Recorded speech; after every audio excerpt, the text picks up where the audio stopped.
Welcome back, everyone. This is Matt Haywood from entertainmentbuddha.com, and we are here for another episode of the Buddhacast. Today's theme is going to be evolving with the new Nintendo 3DS XL while watching The Walking Dead. So, as usual, I've got a couple of my buddies along for the ride and a gal. We have one of the original members coming back. You know, he kind of pops in every now and then to treat us with his lovely British vocals, and you know who I'm talking about. It is 10 Bensons. Hey, oi, oi, Savaloy, how we doing? Did you miss me? Always, man, always. You're a founding member, and obviously the OG, the creator of our edited podcast. So it's always great when you're on. Then, thank you. I'm sure you heard her, but we've got Anna down there in Florida with her dogs. So, Anna, how you doing? I'm doing good. Excellent. This time she's locked herself in the closet. Mm-hmm. Yes. We make Anna barricade herself in her house because I'm trapped in the closet. The noise down. Yeah, banished. Even though I'm sure Pete the cat at one point will come over here and rub his face on my mic and yelp and make all these other noises. So. Yep. And then finally we've got David. He's turning into our video guy. He's inspiring some of the other new people to do some videos. I encourage you to go check out our YouTube channel, youtube.com/entertainmentbuddha. We got Dave's, he did some stuff on Dying Light this week. We got Nat doing some stuff like old school reviews, Black Site Area 51. And then last week, RP3, he did a little 15 minutes of fame for Dying Light. So thanks, David, for motivating the team here to get into video creation. Inspiring young minds around the world. Yes, and our buddy Farsender definitely said he liked your video, so it's always a good thing. Farsender is our super fan. If we had a mascot, it would be him. I honestly think I could send him down black spandex, like a full bodysuit, with a red outline, and he may wear it. I mean, but hey, we appreciate you, Farsender. We're just playing around, buddy. Don't worry about it. He is our trending gamer. Yeah, without a bit. We need more people like him. So, anyways, let's get down the brass tacks here, people. Like I said, we want to talk about Evolve. We want to talk about all the new stuff for the Nintendo 3DS. I mean, today is essentially new Nintendo 3DS XL Day. It released. Majora's Mask 3D is out. Monster Hunter 4 Ultimate is out. So we're going to talk about that stuff. And then, time permitting, maybe do a little kind of discussion on the 5th season of The Walking Dead. But that's a maybe, depending on how long the video game conversations go. So while it's fresh in my mind, because I actually went out and picked up a new 3DS XL today. There's quite a few available at my Best Buy. I'm not sure those of you listening, well, you'll probably be listening to this on Monday, so they'll probably be gone by that point unless you pre-ordered one. But I'm in the middle of the transfer process right now, as explaining to my colleagues here that it's a fucking nightmare. I mean, it is a fucking joke. What step are you on? Out of the 16 available I think steps? I'm in the middle of the transfer now. Like the little Pikmin are walking across the screens and dragging shit. Mm-hmm. But God only knows what's next, because that's only like step 8 according to Nintendo, and there's 8 more to go. So I have a feeling I'm good after that. After that, you should be good. Well, I did like PC transfer, so now I think I need to move like memory card data over, and every time I've had the card I'm trying to use on the new one, which is a 64 gig micro SD XC, which you got to do some finagling with to even allow it to work in the Nintendo machine. So we'll see. I don't know. I mean, it's like I said, the little Pikmin are running around. Oh, it says transfer complete. Ooh. System memory will now be formatted. Sure. All right, I guess. So like I said, so here's the deal. Those of you, if you've picked one up, first and foremost, and I missed this news back when they announced the new 3DS, but the fucking thing doesn't come with a power supply. It literally does not come with a power supply.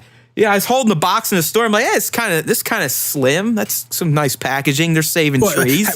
Roll back. What you mean, like a plug it into the wall? Yeah, like an adapter. Yeah, the thing that charges the damn device. Yeah. They do not ship with the new 3DS XLs. Well, what the fuck? Well, the assumption is that people that are getting the new 3DS are just gonna, keep their old Use one, their old one and then use the adapter because it's the same adapter. Yeah, well, that's bullshit, here's the kicker. You can only have your Nintendo ID on one 3DS. So if they're assuming that, it doesn't matter anyways because you're not going to be able to fucking use your old one with your ID in the first place. So I don't really get that reasoning outside of they just wanted to save some money and ship it without a power adapter.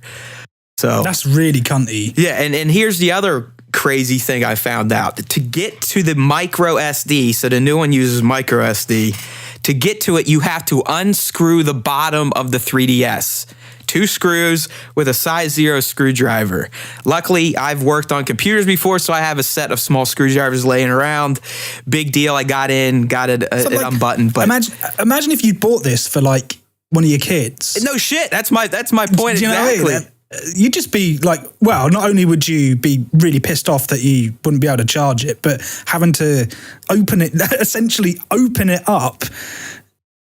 I don't understand Nintendo's logic here. The memory card thing is really weird. I mean, I just do not get why you couldn't. I mean, they did it on the old 3DS XL. Why not just have a slot on the side and slide the thing in? That seems the logical thing to do, wouldn't it? Like when you think about SD cards in practically any other device, it's just a little, maybe it's covered by a flap or something, a little rubber flap, but it's just a slot on the side. Right. I mean, it is. That's exactly what it is. So it'd be too simple because now you got to buy like a Nintendo branded screwdriver for like Nintendo dogs and Majora's Mask screwdrivers. Yeah, actually, that's an interesting point. How much is the power supply to buy separate? I think it's like a premium. It's like $10 or something like that. Oh right, okay, so that's not too bad. But I'm surprised. I'm surprised they didn't make special screws on the back that were shaped like the Triforce from Zelda, and then you had to go out and pre-order the screwdriver.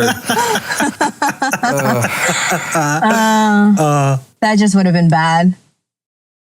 But cool at the same time. And you'd kind of looked at it and gone, that's really cool, but I'm really pissed off. You know, she'd be like ambivalent. It's like, I don't know how to feel. Yeah. It's just, I don't know. I just keep seeing all these reactions on Twitter, and I feel bad for people that got to pre-order it and had it canceled and are just having a really hard time finding it. Because again, I think Nintendo just handled all of this horribly. And I think... Are you talking about the Zelda one or just regular No, models? the Zelda one, like the Majora's Mask edition. I just feel really bad. Even with just the game and the statue, even that was a big clusterfuck. And I mean, it was whatever. I just think it's stupid that, you know, if you went to GameStop to pre-order it, it's not like they're entering it into their system. The GameStop employees are looking it up on the website. So when people are at home ordering it through the website, an employee is doing the same thing. So it's not like a fair amount of stock, I guess you could say, or amount of product that they have in their inventory for this. So it's just whatever. I mean, and even with Target and Best Buy, and I mean, Best Buy especially, I mean, that was a whole debacle there. People that ordered it, then they realized that they processed too many orders and people received cancellations. And the consolation was, well, you'll get $50 off a regular red or black one. No, fuck that. They want Majora's Mask edition. They don't want a red or black one. That's grounds to kill for me. Yeah. Like if I pre-ordered something exclusive and then the establishment, because of their fuck up, they're like, oh, just kidding, you're not getting it. I would. There would be hell to pay. Again, I'm talking like Postal walking in with machine guns type of shit. Because that's the whole point of a pre-order, right? Is to secure. That to me, that's the reason why I would pre-order. I don't pre-order much, that's the whole point of it. That's the concept. Right. I mean, yeah. That's why it's a pre-order. Right. I don't know. So it's whatever. I mean, I'm not getting one. My husband he's getting one from either Target or Best Buy. He's got them both ordered. So whichever one comes first is the one he'll keep. If he gets the other one, he's just going to take it back and return it and be done with it. But it's just sad that like not even those that have it ordered at Best Buy their order status doesn't even say, oh, it's been shipped, or whatever. It's just,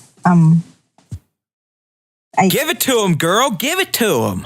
That's fine. I really want him to have it because he's a huge, huge Zelda fan. I mean, like, hardcore, diehard Zelda fan, and I really want him to have this system, and I don't want him to be disappointed if he doesn't get it, because I've just seen the disappointment in other people that, feel so strongly and passionate about the games as he does, and it's just fucked up, like, having to see someone get really stressed out about it. Like, I'm a huge Gears of War fan. If for Xbox One, they release a limited edition console, I'm buying that shit. And if this happens to me, I'm going to feel the same way that he does. Like, on pins and needles, is my order going to get canceled? And, is it going to come? Like, what the fuck? So, yeah. That's my whole frustration. Well, I mean, as I sit here and listen to us complain about not being able to get pre-order gadgets and shit, I'm reminded that I guess that's a good problem to have in a way, that we have the ability to spend money on these things and then bitch about not being able to spend more money on them.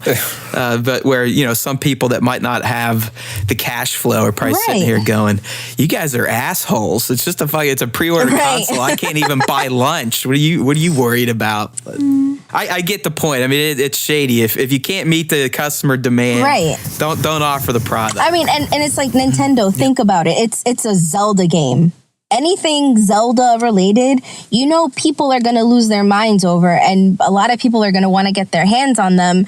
And it makes no sense, because all this does, as with any new system, it creates a black market. So you get people like me that can make a lot of money off of Nintendo's products. When if Nintendo would just maybe take another month to build up supply. I don't know what. I mean, why are you trying to drive a black that's market? That's no different to how business works. I mean, what do businesses do? They buy something cheap and sell it on a higher price. That is business. But I know what you mean. Like, you get some people that will put it on eBay and make a small fortune. Well, dude, when it went out and you could only get it from UK, and there's people over here spending like $1,000 to buy one from the UK. That's what I mean. I mean, it's not like Nintendo gets that money, so whatever.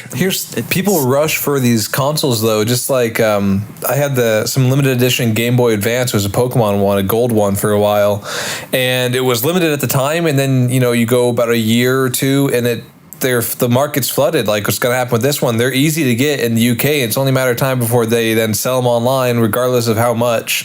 And by next year, it won't be a limited edition anymore. When what's the movie? The Interview was canceled out of theaters. People were selling those movie posters for like $1,000 or more, and then like a week later, they came out with Interview on Netflix and everything else, and now they're worth nothing. So if people just calm down for a little bit, it sucks that you pre-ordered it, and Target and Best Buy and all that can't do shit for you. But if you wait a while and you can get it. Fucking $1,000 for a poster, you're an idiot. You are for a piece of paper with a print on it. It's not like it's vintage or anything, is it? It's I can understand if it was like 100 years old or something like that. All right, fair enough, it's vintage, but oh my god, I can't believe that people actually. Well, the whole idea was that you had this big, like, quote unquote, AAA movie with these big actors that got canceled from theaters and was never going to be played again, and then some theaters started playing it, so now it's worthless. Right. I mean, and I watched the movie, and it was exactly what I expected it to be. It wasn't I didn't expect anything grand or anything less. It was exactly what my expectations were. And I'm like, there's no reason why that should not have been in the theaters. But anyways. Yeah. The thing is, though, like, wouldn't you say that because of the internet and the fact that everyone can communicate relatively easily and at great length has made this, almost everything gets released into like a melting pot of all these kind of emotions of, expectation and, desire. And it kind of fuels this, like, pre-order culture in gaming is ridiculous right now. Like, just look at, what was it, Evolve? And I know we're going to get onto that later on, but just take the pre-order bonuses. There's so many. And then that can be different for each, like, region as well. So the Europeans can get a completely different pre-order bonuses to North America, who will get different bonuses to the United Kingdom. Then it's just ridiculous, like, how it's all marketed. And Got to get that cash Yeah. money. Got to get that. I understand that, but at the end of the day, hold on. they're going We to got a get the 3DS cash money transfer anyway. update. 3DS transfer update.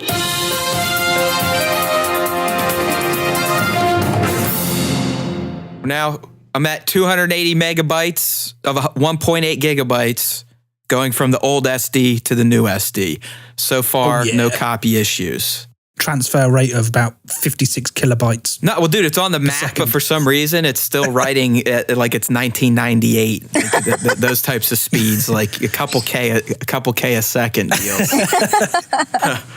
All right, sorry about that. So no, I mean, all good points here. I mean, pre-order stuff is out of control. I mean, it's for suckers like me, although I've not went nuts for a game. I mean, I think the last major game pre-order deal I did was, and this is going to be a joke, is Assassin's Creed 3 to get the statue of that shithead. I did the Gears of War 3 to get the Marcus. That's actually a kind of cool statue. Yeah, that's special edition stuff. Like, Yeah. not. I mean, You're just talking about like codes just standard and pre-order. skins and all that bullshit. It is still part of it, though. Like the whole special edition thing is still part of the pre-order bonus because it's usually bundled together. You know, like you're like 6 months before a game's going to get released, you'll have the pre-order bonus plus the special edition plus the extreme limited special edition. Those are my favorite. You know, you have a third tier on top of that. You know, like I don't know what the price is for you guys. But like, how much is it? Like for a plastic statue and, you know, a comic or a few trading cards or something like that. It just seems they put a massive, almost double or triple the price of something just to. They get up there. They get up. I forget what game it was that just released its super duper edition, and it was like $600 or something. What? Because was that the one? There was one that you get like a real plane or a helicopter with it or something. There was one that had a car, wasn't there? Blacklist did that. Splinter Cell Blacklist had a 22-inch wide flyable Paladin that I almost bought. It was $200 for it, and I came there and I had to cancel it very sadly. But I didn't have half my paycheck to throw on that. To be fair, that is a special edition worth kind of putting money. If you was a super fan. Yeah. Of that particular series or franchise, that is something worth putting money down. When you've got a statue that is, you know, I'll use inverted commas, even though you can't see it, hand painted, and you know, it's just a plastic lump that barely resembles the character or something. You know, what was it when it's still mass produced? It's not like something special. That's, to me, special is the key word. Right. So before I ever played BioShock Infinite, I think my husband had pre-ordered the edition that comes with the songbird statue. Oh, that's awesome. And I was like, what is this? Like, what's this giant mechanical bird doing sitting on the top of the bookshelf? I have no idea what this is. I have no knowledge of this game. I'm like, it's just taking up space. And then after I played the series and I played the game, I'm like, oh, okay, it makes sense now. It's fine that he got it. So, I mean, with things that I'm not knowledgeable in, it just seems like a waste of money. But if it's a series or a franchise that I know, then yeah, I might be convinced to spend a little money on on something limited edition. But not all the time. Well, I was going to say, like, the earliest game I can remember, and it wasn't a special edition or a limited edition or anything like that, but it was a game called Steel Battalion. Mm-hmm. And it was a mech-based game, and it came with this. It was the original Xbox. It was like £120 over here, and it came with this badass like controller. Like, you'd sit on your desk. It had twin joysticks. It had like every button that was in the cockpit of this mech was mapped and realized on this controller. So it was like a real cockpit. And I think now to buy Steel Battalion, it's like, you know, it was like such a nuts thing to buy that it's become a collector's piece in its own right. I'm gonna have to check on eBay, but that's the very first time I remember seeing like something for like £120 or, you know, nearly 3 times as much as I was paying. Let me do a conversion for people over here in the States. £120 is about 1.2 million. Yeah, 5 million US dollars. Yeah, it's about, you know, it's a cool $1 million. It's nothing, you know. So it's. Oh, I got an update.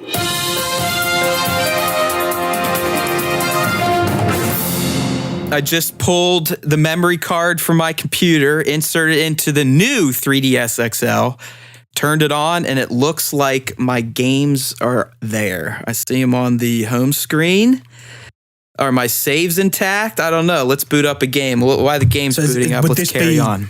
The process finished now. If the game boots up and my save's there, I think we're golden. And just remember to turn down your mic if they're not there, please. Hold on. This is the Zelda Link. It came out last year. No, 2 years ago. A Link Between Worlds. Let's see what we got. Hey, I see Hammer in there with all the hearts. I think we have success. Woo-woo. Shit. That only took like an hour and a half. Actually, Zelda should be. Yeah. Perfect. You need to hold it up in the air. I'm going to check one more thing. This is going to be, I had Metroid installed on my old 3DS, the original Metroid from Nintendo, and you can set game saves. Sure enough, it's there. Boop, boop. All right, excellent. So I am now fully on to the new 3DS XL with a shiny, large and in charge 64 gigabyte micro SD card. So here we go. Give me those downloadable titles. All right, sorry, people. The Nintendo deal, the ordeal is over. My life's somewhat back to normal. We can move on. Okay. So isn't the 3D on the new 3DS much more? Oh yeah, dude, it's much improved. Here's the deal. I mean, you weren't on the last cast. I actually got to play with it at PAX South, and that's what convinced me to go out and buy one. To be honest with you, because at first I was like, "Oh, it's just another incremental Nintendo 3DS update." That's how I feel about it. They release new models every fucking year, or the 2DS, or that S, or the XL, the DL, whatever. So I'm at the show playing it, and it's supposed to have the face tracking to improve 3D. It's got that new C stick. It's got the Z buttons on the shoulder. It's got an improved processor. The graphics are a little bit sharper. And while I was playing it, man, what they did with the 3D and face tracking, it's amazing compared to the original 3DS or just the old XL. I mean, you can sit there and tilt it at a pretty sharp angle and still get the 3D effect without getting that split look where, it kind of makes you feel like you're going dizzy or whatnot. Oh, okay. See, that's why I never played with the 3D on. Well, me too. I would always turn mine all the way down. It's funny that even our kid, she wouldn't play with the 3D on.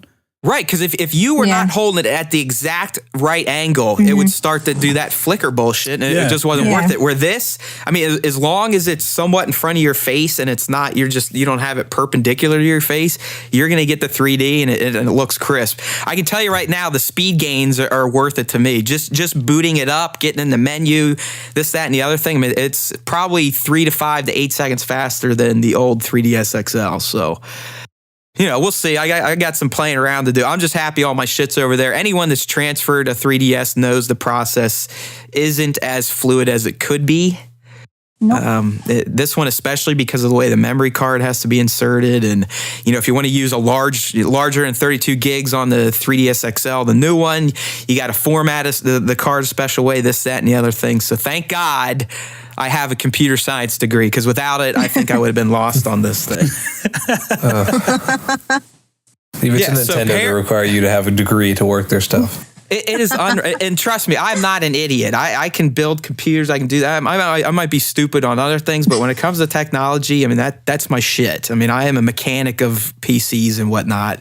And the fact that I had to, look up multiple tutorials from, some kid probably sitting in Egypt writing a guide on how to do this, it's ridiculous. So, but I did use Nintendo's 16-step video to help. Yeah. So 16 steps, you can transfer your content from the old one to the new one. But just mind you, your ID will go with it, and you will not be able to use your ID on your old console. So you will need another fucking power adapter, Nintendo. Oh, okay. Power adapter. I was like, ID, they should be transferable now, because I remember before you couldn't. Like, if you had your stuff on, like your ID on one, you couldn't transfer it to another. It was... But you should be able to. It'll transfer, but it's no longer on my old 3DS. So Nintendo's whole deal with the power adapter, like, you'll upgrade and keep all your old shit. It's stupid. If anyone wants to buy second-hand 3DSs, Generation 1 3DSs. I suppose now's the time to start looking. There's going to be Well, shitloads. yeah, that's my other point. I mean, how many people want 2 3DSs, honestly, for yourself? What is the fucking point to that? Think about it. What would one person do with 2 3DSs? I suppose if you got a younger brother or sister or... Well, that's why older brother or I sister or something I that put you in the one person, because I mean you're one person.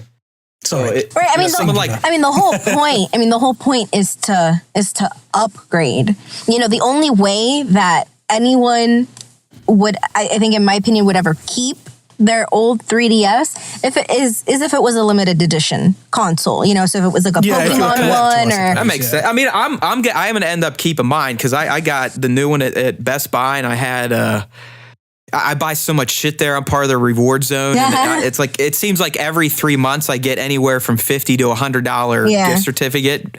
And so I had one of my 50s in, and I'm like, fuck it, I'll just get it. $150, big deal. Okay, do you have the Gamers Club unlocked?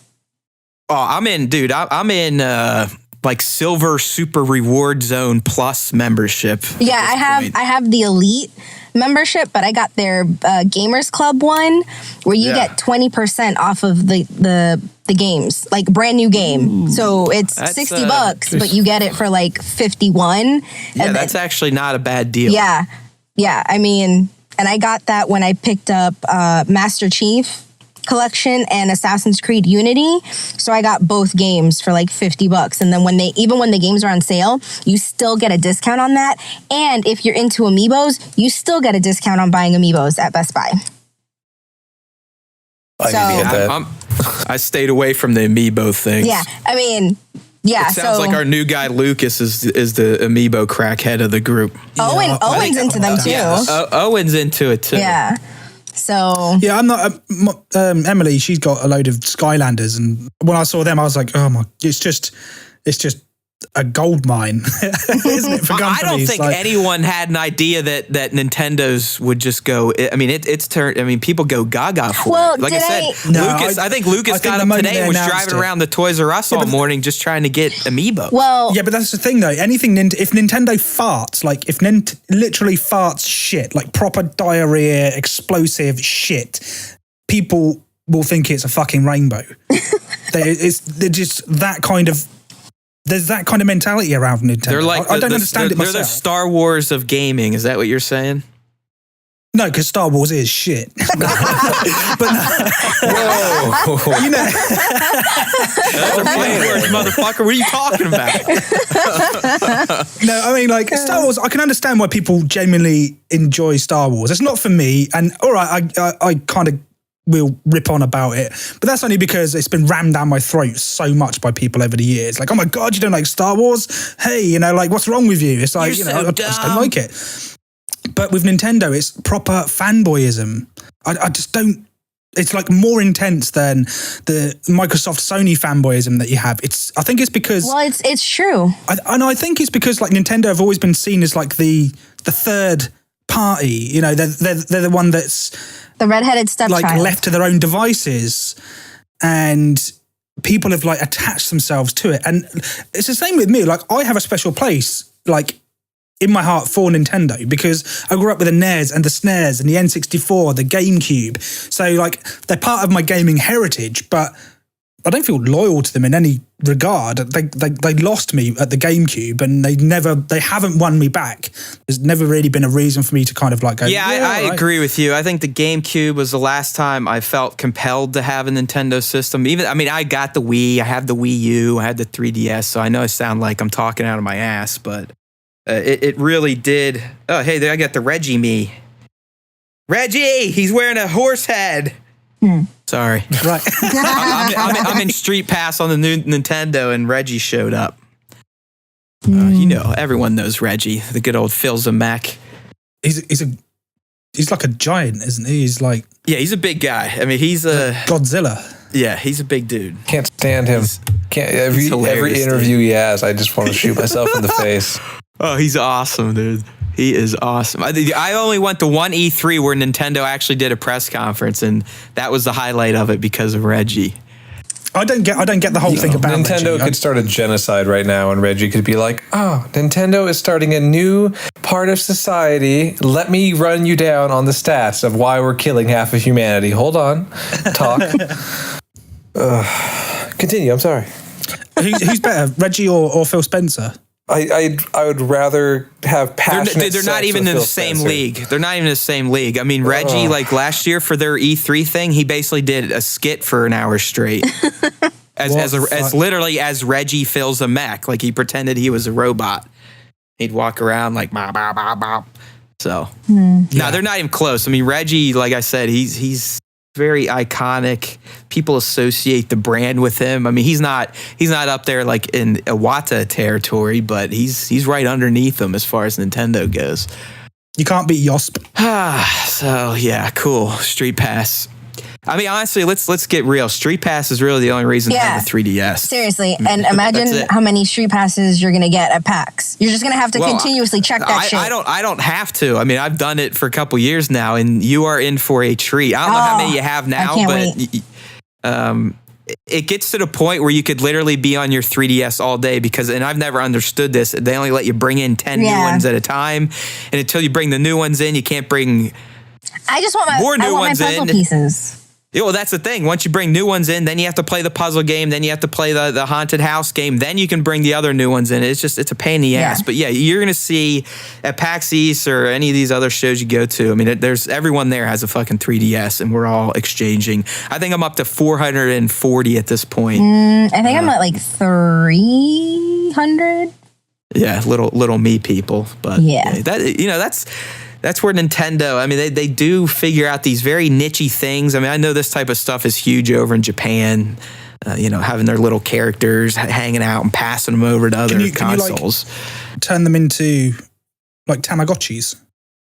These little people. Well, it's like the whole Street Pass thing. It's actually a game too. So you bring other people's Miis into your game, and you can collect puzzle pieces from them. They can help you fight through this castle type of thing, like almost like an RPG to unlock helmets for your Mii. You exchange phrases with them. Mine says like at Aunt Buddha. I'm always shamelessly Well, it playing. sounds to me like something that they did because they thought that kids would love it. Oh yeah, and then adults are just kind of like taken over. I'm telling you right now. I mean, Anna will see it, but it's obscene how many people will be on their 3DSs at these types of conventions. So I'm sure you've brought them to your cons before, right, Anna? For Entertainment Buddha. I didn't catch any of that, but we'll say yes. What happened? She's been absorbed by the droids. It's fine.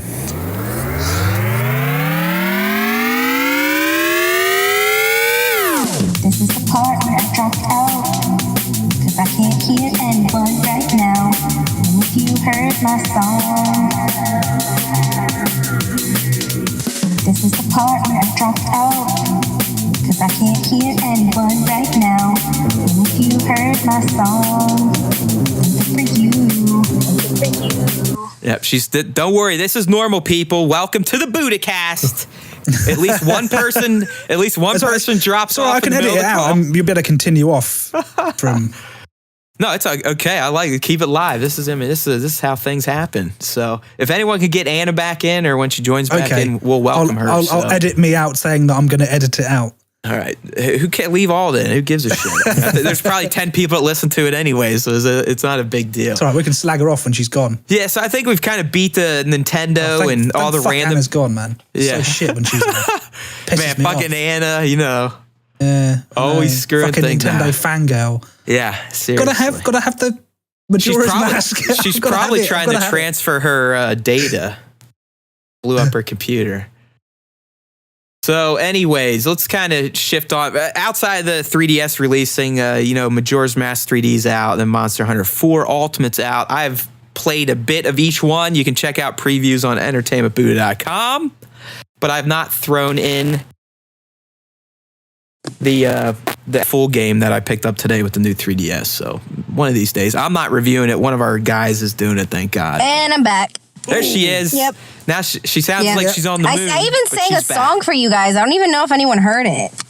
No, you have to do it again. Man. As you're explaining, I mean, I was asking you, do you bring your 3DS to cons? And it just turned into rah, rah. Yeah, no, I do. I bring them to cons. If we go to Disney, I take them to Disney.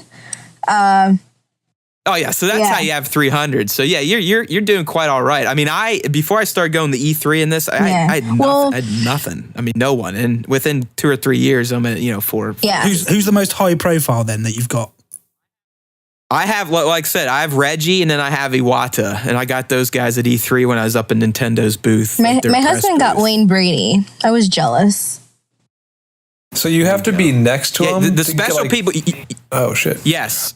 Yeah, it transfers, like you leave your wireless on in like a low power state and you just say, keep it on for Street Pass.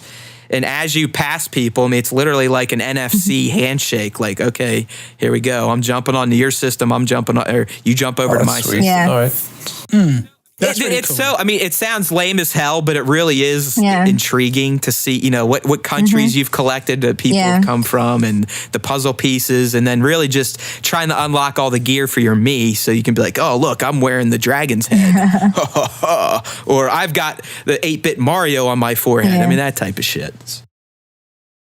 Like I said, it's very Japanese based. I mean, I get where it comes from and why they did it. It is enjoyable. I'm not going to lie. I do get into it. I was talking about with my students a couple weeks ago. And they were like, oh, can you bring yours into class so we can get your B? I mean, it's an addiction. Yeah, for every people, time I go to class on Mondays and Wednesdays, I always take my DS and I pick the same guy up and I'm like, is he in my class or do I just pass him in the hallway? I'm like, who is this person? I must know. And then I never asked. Right. Yeah. Because, that's the best part. If you keep getting people, they go up in level. So when you go through that little RPG thing I was talking about, they're like badasses. I mean, my one buddy that I've gone to E3 they level up. Mm-hmm. I think this point in time when he jumps over, I think he's like a level 8 now or something. So he just kicks the hell out of people, which is great. So yes, we're weirdos, but that's what us geeks like to do. Little dumb shit, collect little digital Miis like it means anything. It means the world. Yes, I love it. It's All just right, so they're just adorable, and it's just exciting when you unlock a new region. Yeah, I do get jacked when I unlock a new state or a new country for sure. For show. All right, so let's move on to another relevant topic in gaming, and that is the release of Turtle Rock's Evolve. Do you think they should have called themselves Ninja Turtle Rock? That actually sounds awesome. Or like Fraggle Rock. Ninja Turtle Fraggle Rock. Yep. Yeah, anyone watch Fraggle Fraggle Rock when they're little, or just Down me? at Fraggle Rock. Fraggle Rock kicked ass. Yep. So did Pee-wee's. I'm so glad Netflix has Pee-wee's Playhouse on. Okay, anyways, back to Evolve. So this is the whole game that you've probably heard about over the past year at this point. And, it's the whole 4v1, 4 humans versus 1 monster who's also controlled by a human.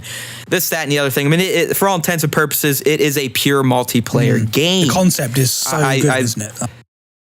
Yeah, like what I played at PAX East last year got me hooked on it. The more I saw, I was like, this is great. I mean, it really is. It's a polished package. On launch day, there's no server issues, which was amazing. Okay, again, this is a purely multiplayer game. There is a solo, first, isn't it? Yeah, there is a solo piece, but I doubt most people who got it on Tuesday or Monday night were looking to play solo. So they were getting online, hitting the servers, and there wasn't a single hiccup. Good for them. So Seriously. Yeah, kudos to Turtle Rock. I mean, they had like fucking 9 alphas and betas. I mean, do it. That's what you should be doing. I mean, that's fantastic. I mean, you have to appreciate when a developer does their due diligence and make sure that what they're releasing is going to function on the day people buy it. So here's my spiel on Evolve at this point. And I should be doing the full review eventually, hopefully next week. I mean, it's really... There's not much content to get through. It's just more a matter of experiencing it in different situations and playing the evacuation mode and seeing the different results you can get. But I can tell you right now, and I'm not claiming that I'm the greatest gamer of all time. In fact, my skills get worse and worse every year. But they are not so poor that when I play solo against the AI, Okay, so I'm playing as the monster. So the AI has to kill me. I'm not kidding you. Within 4 minutes, the hunters are on me, have me trapped in a dome, and just fucking teamwork my ass to death. When I'm a hunter chasing the monster literally runs around the map all day long. You can never even catch him to find him and even get a shot off on him. It really feels like the AI is wacky. I mean, it even tries to do auto balancing. So evacuation, you play 5 missions. After each mission, whoever won gets a bonus. Whoever lost gets some balancing thrown their way. You know, a little more of the edge is given to them, and it doesn't matter. I mean, you can have full auto balance, and the computer AI will still kick your ass like it's an MLG team that's been playing this together for, you know, that sounds like years. you need a patch, balancing patch, which, I mean, it's only been out for what, 3 days now? I'm pretty sure they'll probably come out with one. That's why I think Owen has it. He may check it out. I just, like I said, I do not think it's a lack of skill by any means. Like I said, I mean, if you play the game as a hunter, your whole job at the beginning is to run and eat. So that's what I'm doing, what I'm supposed to do. I'm running and eating. I'm avoiding the birds of prey that fly up and give away my position, and I might get one evolve in. As soon as that happens, I mean, it's almost like they just spawn on top of me, and their strategy is exactly how people should play the game. I mean, they kick the shit out of me. They'll get me in the harpoon. One guy will be blasting me with the overhead, the orbital drops. The trapper will throw up the dome that you can't get out of for like a minute straight. That they're perfect, and you know, like knows where you are at all times. That kind of thing. Yes. That's how it feels to me. But like I said, maybe I really am just god awful. But I've beaten humans before. Like during the alpha, I've actually been the monster and beaten other humans. So I'd like to think that I could beat the It's not surprising though, considering, like you said, that its main focus is multiplayer and not single player. So right, so I can't really knock it too much. I mean, they did try to add some sort of solo play. I mean, if you wanted to call it a campaign, sure, it's definitely more of a campaign than what Titanfall featured. But again, it's just a game mode that, like you said, it's called Evacuation. This is the campaign-y part of Evolve. That you have 5 missions and you go through, and there's little cutscenes in between, but I think they're going to get repetitive. I think they should just leave it though, shouldn't they? Like, if you're going to make a multiplayer-only game, just leave it. Stop shoehorning in some shitty single-player element. Like, Battlefield was one that did it for me. Like, the solo would be great, because you could use solo as a practice tool, but not when you're getting your fucking ass kicked. Call it like just a practice arena or something like that, and just let you sandbox it. Choose maybe to maybe they felt if they just made multiplayer only that they couldn't charge people $60 and feel good about it, so they threw in some other modes and be like, oh yeah, it's a full-fledged game. You see that? Okay, true, yeah. That's where I have an issue with the price, because if there's no story and it's just multiplayer, why should I have to pay $60 for that? I mean, that's just me. Yeah, and like I said, there is, if you could see me, I'm doing quotes. There is a bit of story in Evacuation, but it's so generic. And like I said, it's just going, like, I think the more times you play, it's just going to repeat the same scenarios over and over. What they should have done is, if it's going to be online, if it's going to be multiplayer, online only type thing, and the game is essentially going to be comprised of DLC that's released in, every 4 months, and there's like 4 add-ons or whatever, I'd pay $60 if you're going to give me all of that. But I don't want to pay $60 and then pay for DLC. Sorry. I think that's the trap that they've done, isn't it? Pure multiplayer games should be $40, right. $45. Period. Yeah, no, I agree with you. I think they've made a trap for themselves by the fact that they've got this multiplayer game, and before it's released, and I don't know why companies do this, because it pisses me off to no end, and I'm sure it pisses other people off, but then they announce like a year's worth of fucking DLC and content, and I hate it, because I think if you're going to announce it, as far as I'm concerned, that should be in the final fucking product. Wait until the goddamn game's released before you start listing off things that you're going to add to it, especially something like the new monster. I couldn't believe that when I saw that. I was just like, what? You know what are they doing? Don't tell people there's like another monster that you can get as DLC. It's just... Yeah, I have that one. I think I got it from pre-ordering or whatever. Here's the deal on the Evolve DLC, and I will give you some of it's ridiculous. I mean, there's a bunch of people out there going, how the fuck is there $135 worth of DLC? Almost all that is cosmetic, so you don't have to have it. It's not going to make the game better. It's not going to make you better. Gears of War 3 did the same shit. Let's not forget about that. I literally, Gears of War 3 probably cost me in the end $120, $130 because I bought all the fucking skins, the animated skins, whatever characters you could, so on and so forth. But I love the franchise, so whatever. But there's some people railing on Evolve as a game because it has all that DLC, and I think you got to separate those two Well, issues. it's like I'm not railing on it. Sorry, go carry on. Dave. Sorry, it's just like what you said, is that it wouldn't be as much of a problem if it was like what Borderlands did, where they have freaking 20, 30 different DLCs between actual full-fledged DLCs and headhunter packs, and then you can just buy costumes and shit. If it was that and there's a full-fledged game, but if you're going to sell me a game that's only multiplayer, tack on a single player that's just multiplayer with unbalanced bots apparently, and then sell me DLC that's just nitpicking tiny little things, don't charge me $60 for it. Charge me $40, and then I'll be more than willing to give you the rest of that 20 or more on the rest of your crap. It's almost like they don't leave anything to surprise anymore. But I mean, I feel like a lot of things do that now, which is pretty shitty. Yeah. I mean, I get the I get the feeling behind it. I don't know how you can review a game negatively because it has cosmetic DLC. Oh, I don't think I'm not talking about reviewing it for that. I just think I'm not talking about you. I'm not talking about you, Benson's. This is out there this week. I mean, there's like regular users railing on people giving the game positive scores. They're like, how the fuck could you do that when it has $135 worth of DLC? Yeah, but the DLC is separate. We're not reviewing the DLC. Yes, that's my point. That's what I was getting at. Is that there's Evolve the game and then there's Evolve the DLC, right. And the game itself so far is sound outside the unbalanced AI bullshit. But I think for what it's billed as, it's living up to. The only problem that I would foresee, and I haven't played it, and I probably won't do for a long time, but if you are one of these people that solos games quite a lot and you play as a monster, if you go against a team rather that is, excellent, you're going to have a really, really bad time.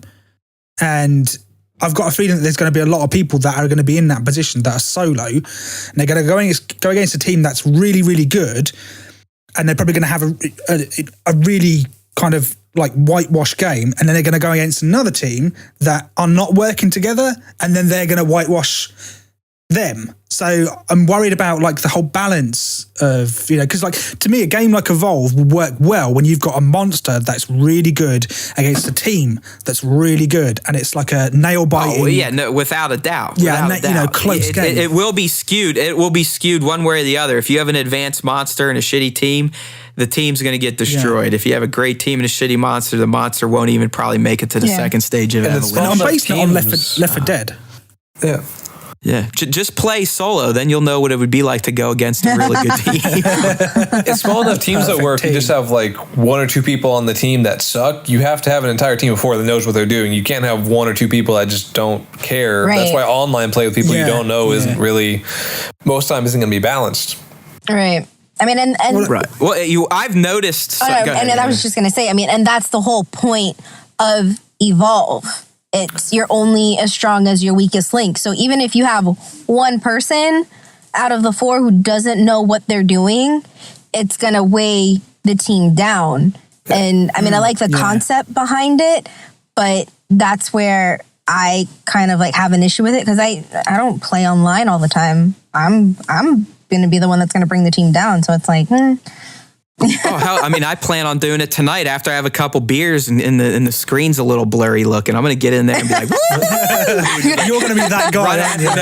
Yeah, I'll do the Leroy Jenkins. Mute, where the fuck's the mute? Leroy Jenkins! Yeah, man, just run out and mute everyone. I don't give a man. I've muted so many obnoxious fucking assholes.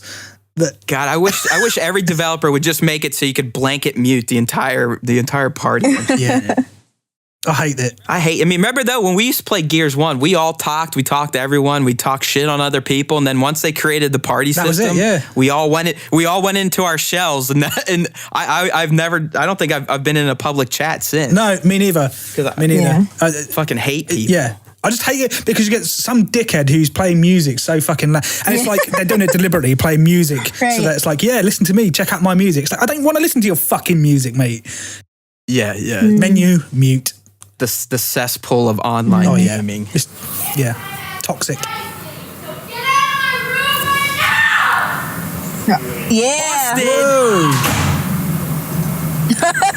And that's why you mute other people. What the fuck was that? I'm sorry about that. That was awesome. Go ahead That's and staying in. remove that. Oh, that's so staying in. That is definitely staying in. That should be like at the end. Like at the end. That was the coolest thing I've ever heard on And the it was- Booty That was Cast amazing. right there. Perfectly timed. Right. That should be the whole cast right there. We're opening with 2 that. seconds. What do you do, David? You sitting in your sister's room No, or that's something? what happens when you live with friends that have. Oh God! All right. Well, good news is I'm leaving yeah. to Texas in 2 weeks. Got So I don't it. deal with that anymore. So Yeah. All right. Yeah.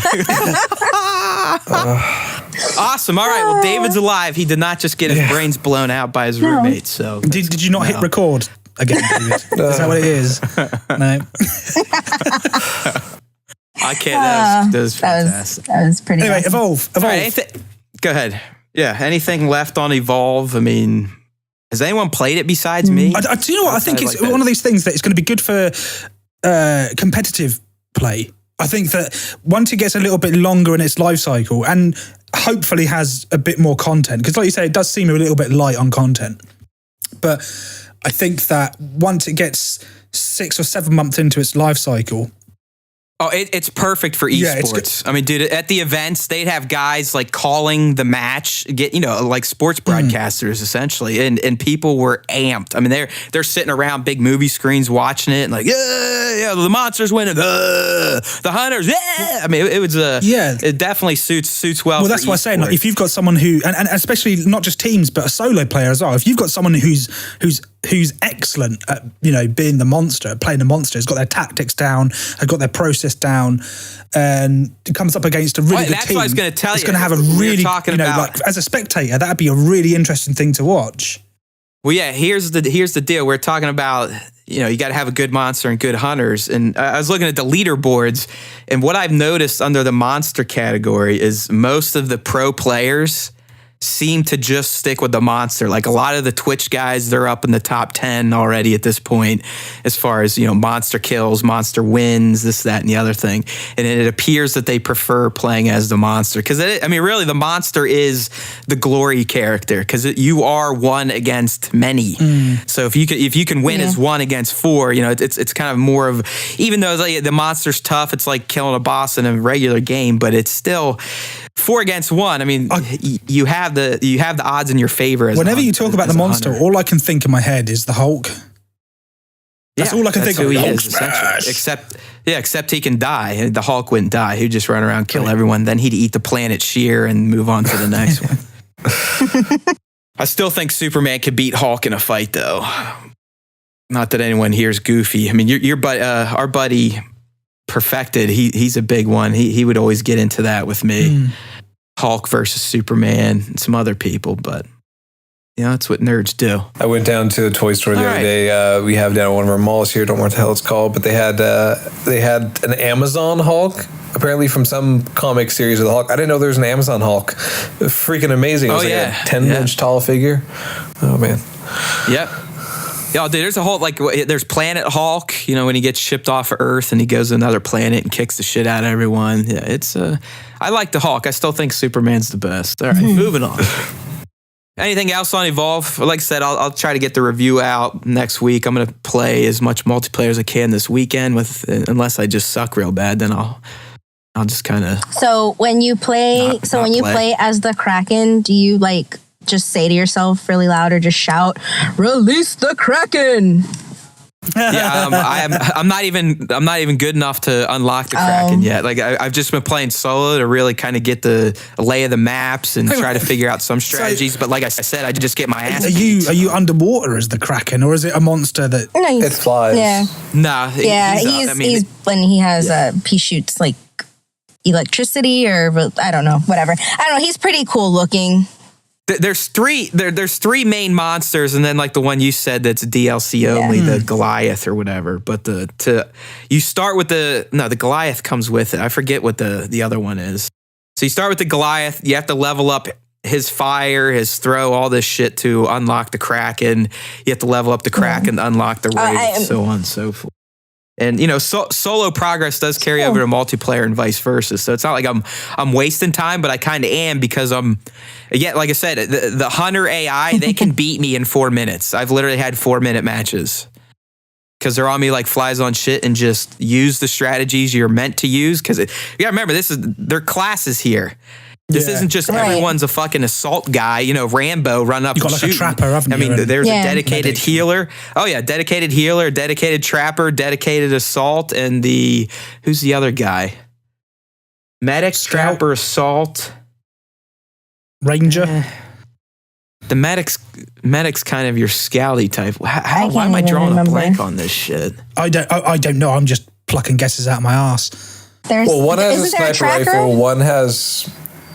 Yeah, because one has a sniper rifle, one has a medic, one has the dome, and then one support. There we go. Support. There we go. Support's the one we missed. Dizzy on support. Yeah, support kind of throws out buffs and shit for people. So if you're not working in a synergistic manner with your team, you're pretty much pissing in the wind, as they like to say. I mean, just one assault guy cannot take down the monster. You need someone healing him while he's shooting, while someone's dropping bombs on the monster. But there's an eye in meat pie. Yeah, this is. Does anyone know where that's from? I have no Shaun clue. of the Dead? Great. Anybody? Never mind. Got you. Never mind. Womp womp. It's all right. It's all right. I'll use it eventually. I'll weave it into a lecture. That's what he's saying when he's trying to motivate people. He's like, there's no I in team, but there's an I in meat pie. And I say it out. Never mind. I'll just stop. So that's kind of my early impressions on Evolve. I'm not saying it's a terrible game by any means. I really think Turtle Rock, they made some smart moves. It looks really nice. Jim, you'd love this. The sound is exquisite. I mean, it fully takes advantage of 7.1 surround. You got the deep monster tones. I mean, you sound like you're in Jurassic Park essentially when you're playing this. And I was listening. He's running. You can feel the bass. I listened to loads of podcasts, not just gaming ones, but majority of them are gaming ones. But the Video Gamer podcast, they made a point of saying about how good would it be if Evolve was Jurassic Park Evolve. And instead of monsters, I mean, that would work. Obviously keep the classes, but people from the film. And I just thought, oh man, that would just be. I want to be the guy with the neck scarf in the first movie. The main scientist. I don't know what his name is anymore. That he doesn't he die at the beginning? Nah, he's like the main guy. Oh, you mean the doctor, the Dr. Grant. Yeah, okay. Played by Sam Neill or whatever. Not Sam Neill, but I thought you were talking about the guy at the beginning that just screamed, "Shoot her! Shoot her!" Okay. I'll be the fat guy that steals everything, and then Dennis or whatever his name was, and then Dr. Malcolm, that was the mathematician or whatever by Goldblum played him. Anyways, so. Yeah, those of you that listen to these Buddhacasts, you know that we're always up for a good random tangent every once in a while. All right, let's kind of move on. I don't know how long we've been going here, at least an hour, I'd say. So let's start to wind things down. Let's kind of ease away from video games and get into some TV. It's been a while since we've kind of talked about something outside of just video games, so I'm kind of excited for this. And what we want to discuss, so there will be spoilers. Again, there will be spoilers. There will be spoilers. There will be spoilers. There will be spoilers. What about David? Because he's I gave permission. Go ahead. Just I'm getting caught up. Well, I don't know, man. David, season 5, some pretty heavy shit happens. So if you want to mute us, can you drop out of the call? I don't know. I mean, we love you, but I think you gotta go. Party? No, I'm kidding. Well, I mean, it's completely up to him, but there are two major moments that happen. If I'm going to be honest, I would say that you shouldn't Yeah. Because like you said, there's so many major things that do happen between where you're at and now. We'll see. Go ahead. But he can't. That's the thing. It's like pretty much starts as Listen, spoilers. he said, okay. So you know what? Fair Right. game. Yeah, he's no going back. Yeah. All right, up do you know what? for it. If we're not gonna go in depth or anything. I just want to talk about the season in general. If you feel empty and hollow and bitter because we're spoiling things for you, then fuck you. Do you know? Okay. Yeah. You made your bed, now lay in it. Fucking lay in it. So, season 5 of The Walking Dead has been, I don't know, man. it's up there. I mean, it's up there as one of the best so far, if not the best. It's been brutal. Yeah. Just bloody, bloody, from the get-go. violent, I mean, from the brutal. first episode, Yeah. it's been nothing but human on human murder, and then you always got the Walker murder going on. Yeah. It opened up. They're getting away from Terminus, and then they get away, and then Gareth and the cannibals find them again, and all that shit goes down. Where Bob. Okay, I'm stepping out. Yeah, I haven't said anyone that's died yet, so you're good. Yeah. Oh, I had a feeling about Terminus, but anyway, okay. Yeah, definitely. Just mute us, and I'll type in chat when we're done with all the big. Go ahead. Go ahead. Okay. Moving on. Is he like muted? you said, so they leave. I take it he's muted now. Yeah. Good, because he's a fucking prick. He's good. Can't stand him. Twat. Cunt. Carry on. Yeah, what a dick. No, but like I said, it's just been a very tragic, graphic, violent, sad season so far. I mean, what do you guys think? I think for sure, like the human. How am I phrasing this? Like the will to survive has definitely been tested. In many ways. Right. This season has been more about surviving with other humans in this world than surviving with the walkers. I mean, really now the walkers are just they're secondary. I mean, they're secondary. Again, they're just scenery. I mean, they're stuff for them to hack. But then again, the walkers have actually claimed a couple of characters. I mean, they have, but I think at this point it's just more about like who's dying and the significance that means to the dynamic of the group. I mean, well, yeah. When we get down to it, the whole point of this story in general is what people will do to survive and to keep their friends and family. I think the embodiment of that is when it comes to no order or just anarchy. I mean, humans really start to devolve. Yeah, I mean, into monsters. it happened to Rick at the previous couple of seasons, and then he kind of lost the plot a bit, didn't he? Well, yeah, he wanted to get better. When they're at the prison, he's like, all right, I'm not going to be that guy anymore. But then all that shit that happens going into Terminus, and the governor blowing the prison up again. He snaps him. He's like, all right, fuck. I mean, Rick at this point, one of my favorite Rick kills was at the end of the first half of this season, where that cop runs away and Rick's in the cop car going, yeah. He's like, hey, buddy, stop. You're going to want to stop. And then the guy doesn't stop. So Rick's like, all right, fuck it. Man, just runs him over. And he's like, the guy's like pleading for his life and blah, blah, blah. And Rick's like, nah, fuck you. He's like, I told you to stop. Some point blank. Yeah. I mean, but fucking great.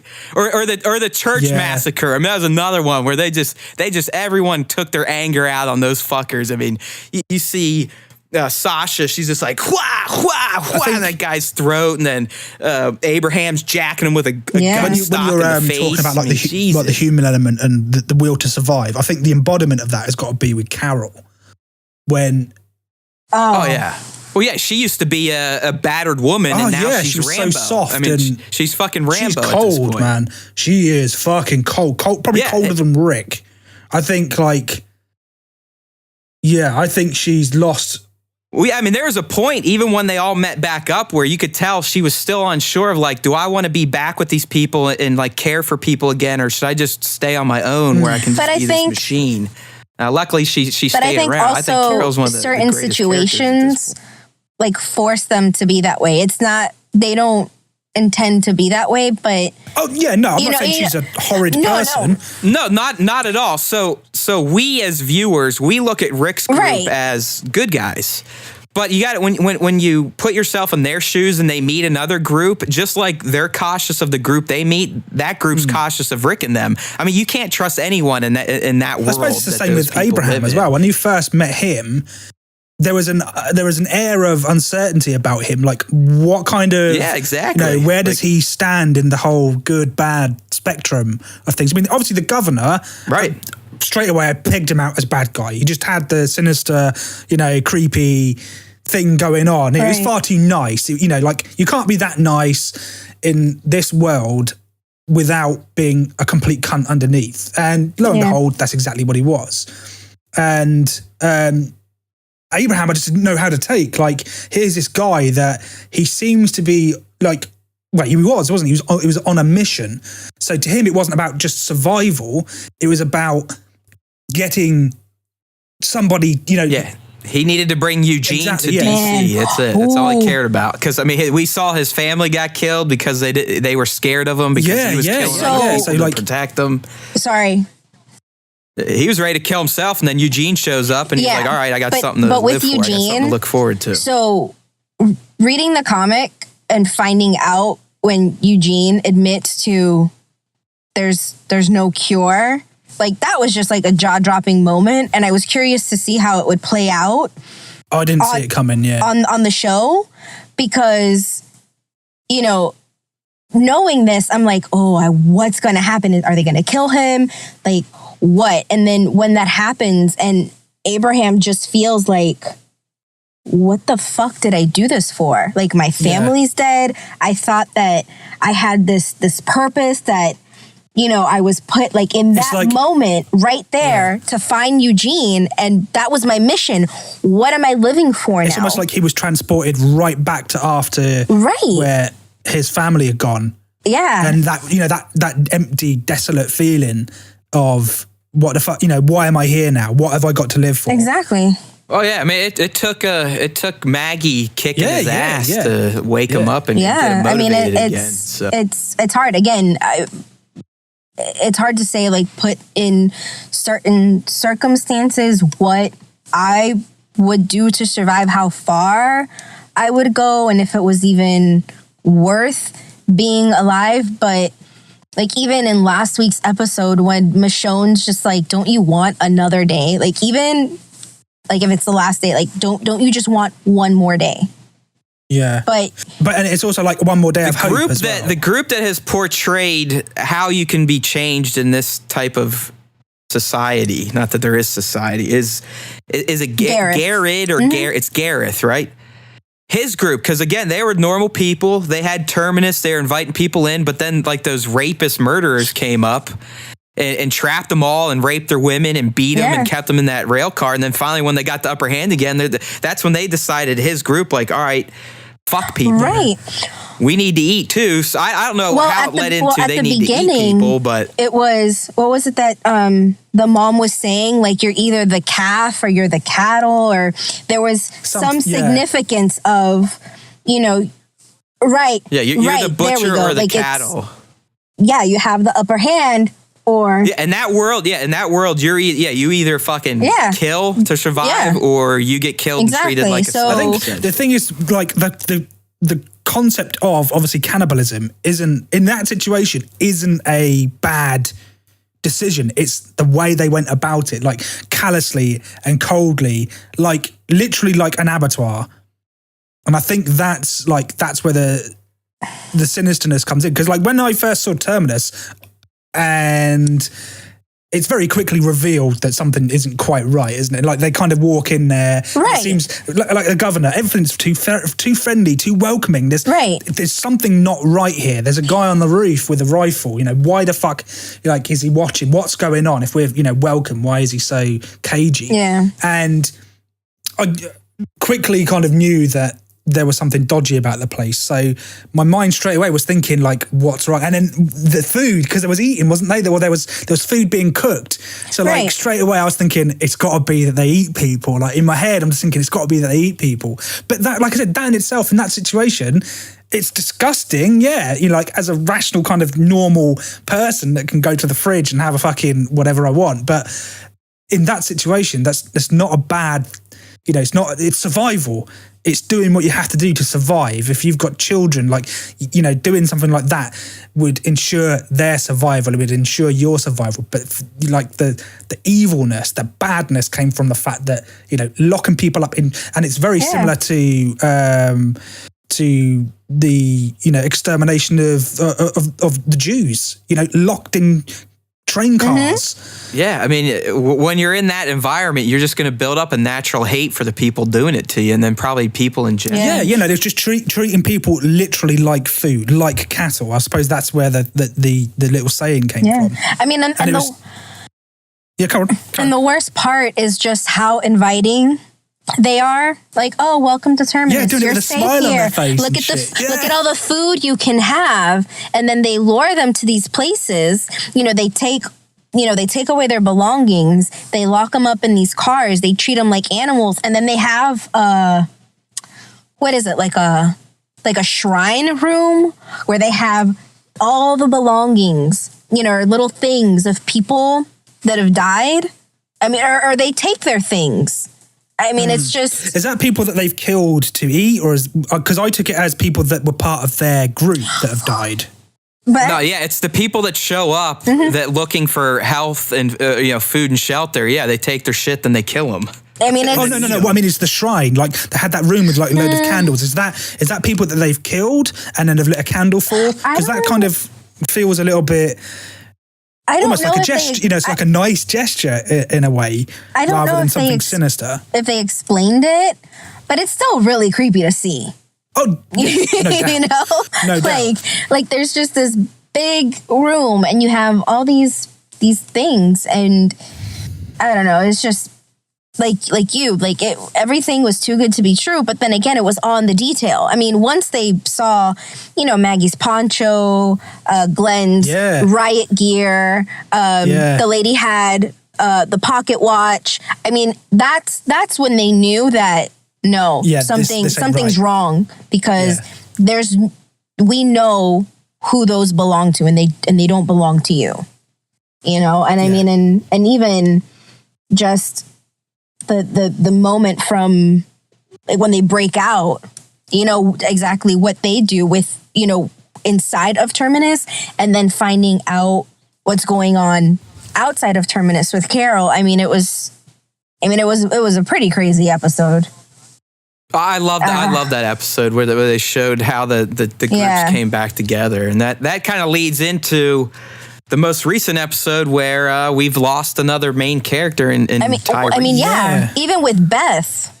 Because, well, if you think back to it, he's the one that let that Garrus buddy live, because Tyrese at that point didn't want to kill people anymore, which led that guy going back to get Gareth, which led them back to finding them at the church, which led to Bob getting killed, which led to them leaving the church, which led to, you know, well, it didn't really lead to Beth's death. That was at the end of last season where she got separated. But even with Tyrese, you know, that episode is like, it's like, this is what you see before you die. Like, let's say that's what happens before you die.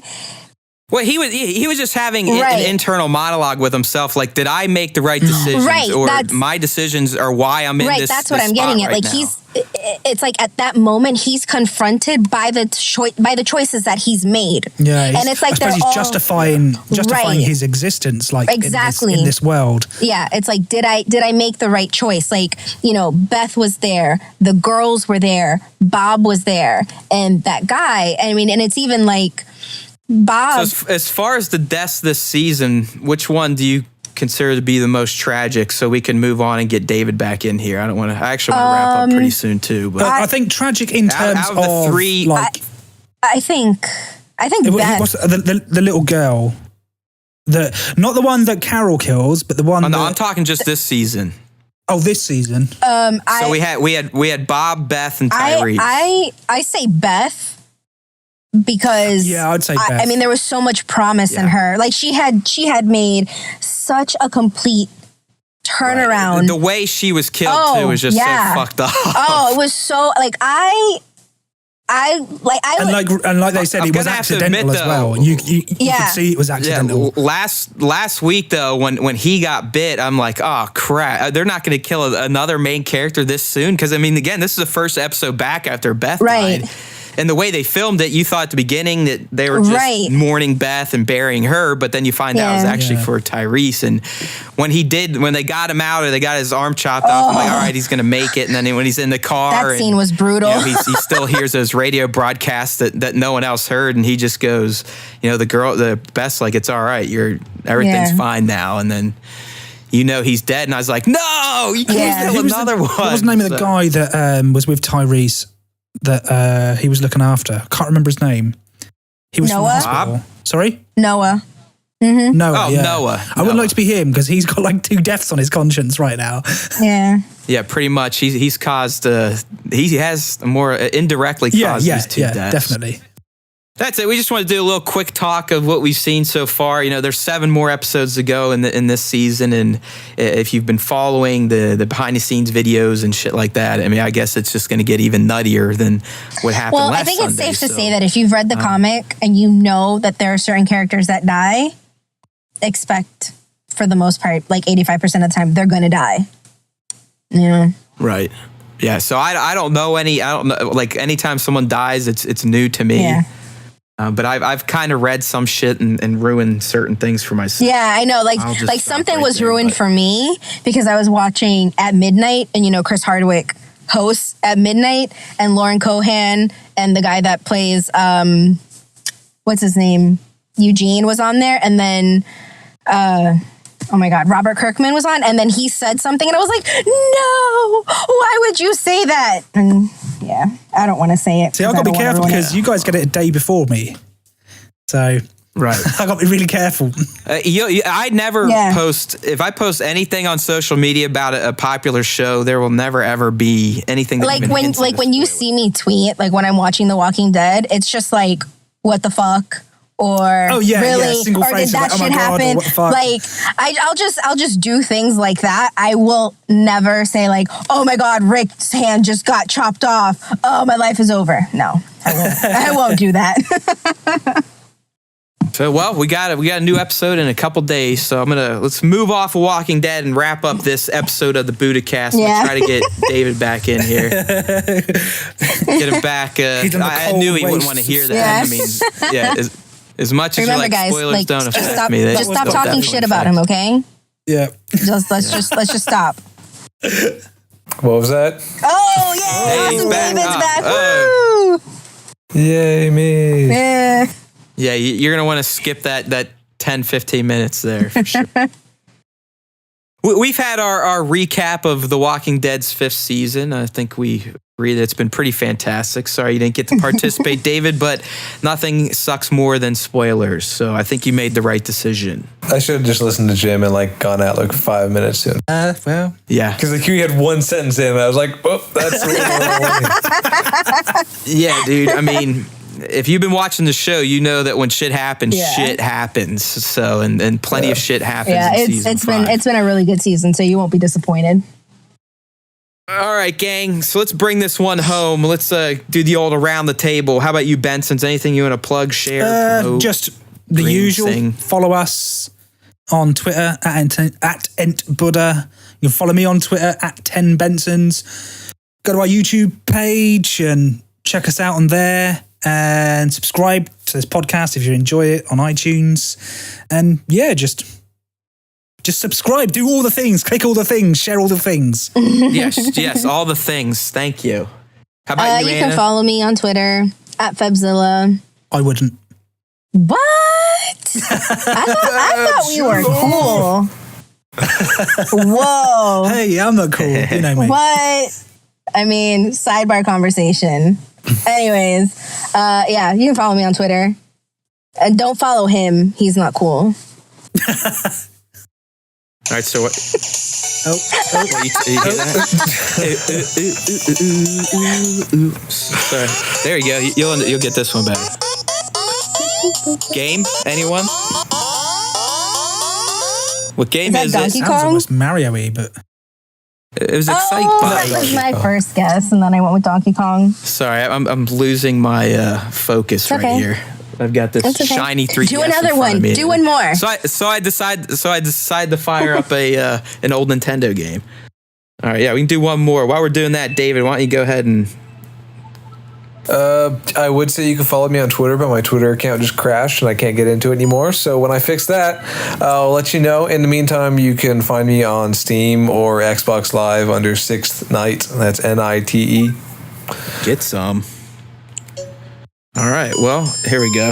Or just follow us over on Facebook or YouTube on Ed Buddha Entertainment. Probably get sued now for having this music on the podcast. Or you can visit just us do a in quick prison. review of it, and then it's cool. You know. Yeah, I was trying to play Zelda music, but it's the continue music that's all. Zelda Yeah, shit. it's There we all go. 1 out of sad. 10. Done. There we go. Copyright. No copyright here. No. All right, well, I guess it's my turn. So anyways, I am Matt Haywood, as always. Or at least today I'm Matt Haywood. Tomorrow I may be Entertainment Buddha. Sheila. Or by Sunday I'll be Shithead. So, follow me at Matt R. Haywood, HEYWOD. Jim's got the at Amp Buddha. I mean, really, the easiest thing to do here is just go to entertainmentbuddha.com and check the follow links. If you really want to follow me, I don't know why you would. You can check out my author bio on the site. I've got all my lovely shit in there. So I do the RAR broadcasts. I do the Instagrams, the Twitters. I do too much shit, to be honest He with does you. everything. So check it out.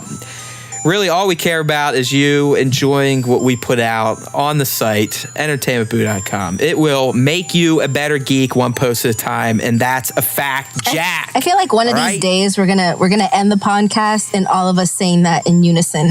It's gonna happen one day. Did you just call it a porn cast? No, I said That's what- podcast. It sounded like porn cast to I me. mean, if you want to make it a porn cast, I can step out. Let's get right back in on this one, and then we'll go from there. Podcast. We're going back to the early 90s talking about those little tiddly winks. I don't know what.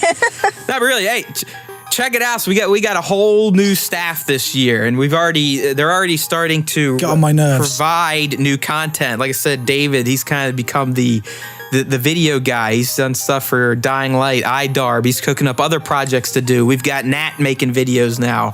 I'm always making videos, even though no one wants to watch them. But that doesn't mean I'm going to stop making them, people. So your lack of support will not get me down. Never be defeated. So please quit making us beg for this Tinkerbell. shit. It's bullshit. Yeah, you guys remember that episode? Remember when I need love needs to applause. feel good. I need claps. I need whistles, all that fun stuff. There it goes. Yeah, woo, woo, I can feel it. Yeah, yeah. All right. All right, well, it's been real as always, people. Lovely way to start the Friday evening, and hopefully a lovely way to end the Friday evening for our friend over there in jolly old England. Jolly old England, So, mate. Yeah. Oi, oi, oi. Way, all the geezers. Yeah, Way. yeah, fuck the birds, screw the geezers. I remember that's one line from, what's his name? I love the guy. You'll probably hate him. The Streets. Oh, Mike Skinner. Dude. Yeah, I love that shit back when he first released it, like the Yeah, first album or whatever. Yeah, I've got that. Garage. This is some Oh, you're on about garage shit. original pirate material. Lock down your area. Yeah, that one. Has it come to this? Yeah. There it is. Yeah, fuck the bird. No, yeah, fuck the bird, screw the geezers, something like that. Anyways, I need to go to B-dubs, people. Let's just end it here. So I'm out. We'll see you next time. Peace. On the Buddha Cast. Nah. Bye.